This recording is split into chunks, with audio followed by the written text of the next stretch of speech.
अल्लाह और भगवान में क्या अंतर है? अल्लाह और भगवान में क्या अंतर है या एक ही है? नहीं, अलग अलग हैं।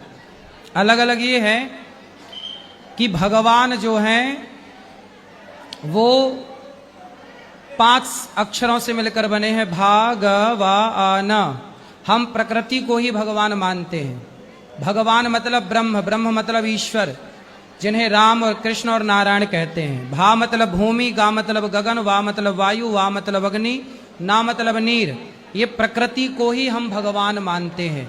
हम सब में ईश्वर का दर्शन करते हैं। हमारे भगवान सब में रहते, इसलिए हम पीपल की पूजा करते, तुलसी की पूजा करते, समुद्र की पूजा करते, नदियों की पूजा करते, पत्थर की भी पूजा करते हैं, क्योंकि हम अपने ईश्वर को सब में देखते हैं, जबकि वो लोग अपना भगवान सब में नहीं देखते हैं। वो अपने अल्लाह को सब में नहीं देखते, हमारे ईश्वर को हम सब में देखते हैं। ठीक है, तो अंतर ये है कि कहाँ राजा भोज और कहाँ गंगू तेली।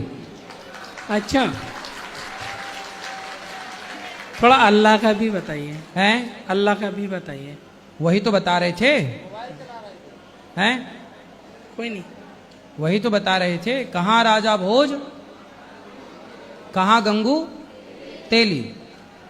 सबसे पहले मैं शुक्र बजा लाता हूँ रब्बे जुल जलाल की बारगाह में, उस कायनात के खालिक ने, हम सब के पालनहार हकीकी ने हमें इस दुनिया में वजूद बख्शा और फिर हुक्म ये दिया कि तुम ज़मीन पे चलने वाली चीज़ों को गौर से देखो। कुलिंदुरु मादा फिस समावाति वल अर्द, तुम आसमानों में गौर से देखो क्या क्या चीज़ें हैं। ये क्यों देखने का हुक्म बार बार रब ताला हमें फरमाता है? इसलिए कि तुम मुझ तक पहुँच सको, रब ताला की मारिफत तुम्हें हासिल हो जाए। इंसान का इस दुनिया में आने का एक मकसद यही है कि वो अपने खालिक को पहचाने, अपने मालिक को पहचाने, अपने रब को, अपने पालने वाले को पहचाने। और दुनिया यहाँ हर एक को पहचानती रह गई, और रब्बे जुल जलाल जिसको पहचानने के लिए भेजा गया था उसकी तरफ तक वो दो भी नहीं किया, मेहनत भी नहीं किया और पूछा भी नहीं। मेरे अजीज़ों, लाखों रास्ते हैं उस मौला को पहचानने के, उसके बावजूद आज लाखों इंसान गुमराह हैं, मुशरिक हैं, काफिर हैं। कुछ तो खुदाए जुल जलाल का इनकार करने वाले और कुछ गफलत में मौजूद हैं। लेकिन वो खुश नसीब इंसान है जिसे अल्लाह की मारिफत हासिल हो गई। रब ताला ने अपनी तरफ उसे रास्ता दे दिया और वो अपने मालिक को पहचाना और अपने सर को महफूज रखा सिर्फ उसी बारगाह में झुकाने के लिए। वो दुनिया का अजीम इंसान है, वो दुनिया का खुश नसीब इंसान है। बाकी सब जो भोले भटके हैं, रास्ता भटके हुए हैं, उनके लिए हमें कहा गया कि तुम उन्हें सीधे रास्ते की तरफ बुलाओ। आज से हमारी ये मजालिस इसी ज़िम्न में भी होंगी कि हम उन भोले भटकों को दावत देने के लिए बैठे हैं जो अपने रब को पहचानने से और रब के ताला के अहकाम से बगावत कर के फिर रहे हैं। अजीज़ान गिरामी, अब आप सब की बारगाह में जो चीज़ें मैं अर्ज़ करने जा रहा हूँ वो बहुत तवज्जो से सुने कि यकीनन अल्लाह अज़्ज़ा वजल रब्बे जुल जलाल, उसकी बहुत सारी सिफ़ात हैं।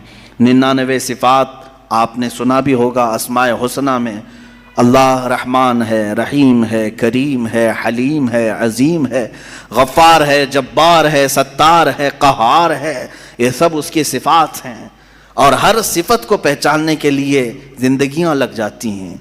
अल्लाह तबारक व तआला की बारगाह में पहुँचने के लिए इंसान ज़िंदगियाँ लगा देता है और बाज़ लोग ये समझते हैं कि हम घर बैठे ही अल्लाह ताला की मारिफत हासिल कर लें। ऐसा नहीं है मेरे अजीज़ों। आज सबसे पहले चीज़ मैं ये अर्ज़ करता हूँ, आखिर खुदा है या नहीं? किसी ने देखा नहीं, सवाल तो है ही है। हम तो चले रिवायात के एतबार से, हमारे घरों से हमें जो इल्म दिया गया है हमारे माँ बाप की तरफ से, और माहौल ने हमें जो इल्म दिया है वो यही है कि हम बोलने के काबिल हुए उसी वक्त हमें कहला दिया गया था ला इलाहा इल्लल्लाह, अल्लाह के सिवा कोई माबूद नहीं। हमें अल्लाह के वजूद का बहुत बचपन में ही इल्म दे दिया गया, लेकिन हम बढ़ते बढ़ते अब ज़माने को देखने लगे तो पता चला कि यहाँ बहुत सारे दहरिये भी हैं, एथिस्ट हैं, जो खुदा का ही इनकार करते हैं कि खुदा है ही नहीं। امام اعظم ابو حنیفہ رضی اللہ تعالیٰ عنہ فرماتے ہیں اتنی جب تجھے عقل ہے کہ ایک کشتی سمندر پر بغیر کسی چلانے والے کے نہیں چلتی تو یہ پورے کائنات کا نظام بغیر چلانے والے کے کیسے چل سکتا ہے؟ برابر وقت پر سورج کا طلوع ہونا، برابر وقت پر سورج کا غروب ہو جانا، چاند کا اپنی منزلوں پر چلنا، اور یہ سمندروں کا برابر اپنے مدار میں رہنا، اور یہ زمین کا طرح طرح کے پودے اگنا، اس میں پھول کا آنا، پھلوں کا آنا، یہ کیا اللہ کے ہونے کی نشانیاں نہیں ہے؟ کوئی تو ہے جو یہ سارا نظام چلا رہا ہے۔ ہاں تم یہ کہہ سکتے ہو کہ مشینیں ہم چلا رہے ہیں، پنکھے ہم چلا رہے ہیں، لائٹ ہم چلا رہے ہیں، چلاؤ دنیا کی ساری مشینیں چلاؤ، لیکن میں اگر ایک فیلڈ میں آؤں ان دہریوں سے پوچھتا ہوں۔ امام شافعی رحمۃ اللہ علیہ نے کیا جواب دیا؟ میں چاروں اماموں کی بات بتا دیتا ہوں۔ چاروں اماموں نے رب ذوالجلال کے وجود کے متعلق کیا کیا کہا ہے۔ امام مالک نے تو یوں فرمایا، آپ سے پوچھا گیا کہ خدا ہے، انہوں نے کہا ہاں۔ کیا دلیل کیا ہے؟ کہتے ہیں کہ زبانوں کا مختلف ہونا، انسانوں کی زبانوں کا الگ الگ ہونا اور الگ الگ نسلوں کا ہونا، یہ اللہ کے وجود کی دلیل ہے۔ السلام علیکم ورحمۃ اللہ وبرکاتہ۔ دوستو اس ویڈیو کو آپ نے پورا دیکھا اور سنا، پنڈت کی بھی بات آپ نے سنی، اور مفتی سلمان اظہری صاحب نے جو بیان کیا اس کو بھی آپ نے سنا۔ دوستو میں آپ سے پوچھنا چاہتا ہوں کہ اگر اس ہندو پنڈت کو اللہ کے وجود کے بارے میں کوئی چیز پتہ نہیں ہے تو دوستو اللہ کے وجود کے بارے میں ان کو کچھ نہیں بولنا چاہیے، کیونکہ یہ دھرم کی بات ہے۔ آپ کے دھرم کے بارے میں ہم تو کچھ نہیں کہتے، لیکن آپ اللہ کے وجود پر ایسی باتیں آپ کیوں کر رہے ہیں جب آپ کو نالج نہیں ہے؟ جب آپ نہیں جانتے تو کسی کے دھرم کے خلاف آپ کیوں بولتے ہیں؟ دوستو مفتی سلمان اظہری صاحب نے اللہ کے وجود پر بہت اچھا بیان کیا، آپ نے سنا، لیکن دوستو اس ہندو پنڈت کو اس طرح کی باتیں نہیں کرنی چاہیے، بہت غلط باتیں اس نے کر دی۔ دوستو مسلمانوں پر ہمیشہ کچھ نہ کچھ باتیں ہوتی رہتی ہیں، جیسے ہی بقرعید کا مہینہ بھی آتا ہے، جیسے ابھی بقرعید کا موسم چل رہا ہے، تو دوستو بقرعید پر بھی کافی لوگ سوال کرتے ہیں کہ تم کہتے ہو کہ اللہ تبارک و تعالیٰ بڑا غفور الرحیم ہے، رحم کرنے والا ہے، تو اللہ تبارک و تعالیٰ تمہارا اللہ جانوروں پر رحم کیوں نہیں کرتا؟